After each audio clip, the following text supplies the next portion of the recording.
আসসালামু আলাইকুম, hello everyone, সবাই কেমন আছেন? সবাইকে আমার পেজে স্বাগতম জানাচ্ছি।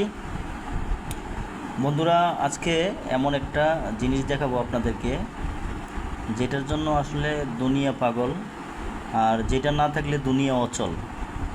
ঠিক আছে? তো বন্ধুরা, এটা একটা প্যাকেট। আপনারা ভিডিওটা সম্পূর্ণ দেখবেন, আমার ইউটিউব চ্যানেলটা সাবস্ক্রাইব করবেন, লাইক করবেন, শেয়ার করবেন।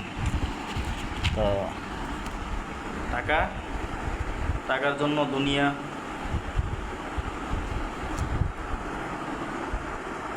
পাগল। সরি, এটা হলো আমার আলহামদুলিল্লাহ ফেসবুক থেকে ইনকাম। এগুলো আমার ফেসবুক থেকে ইনকাম। তো সবাই আমার ফেসবুক পেজটি ফলো করবেন। আমার ফেসবুক পেজের নাম এমডি রিপন ভুইয়া। আমার ফেসবুক পেজটি ফলো করবেন, আর ইউটিউব চ্যানেলটি সবাই সাবস্ক্রাইব করে পাশে থাকবেন, সাপোর্ট করবেন, লাইক করবেন, শেয়ার করবেন। ভালো থাকবেন সবাই। আসসালামু আলাইকুম।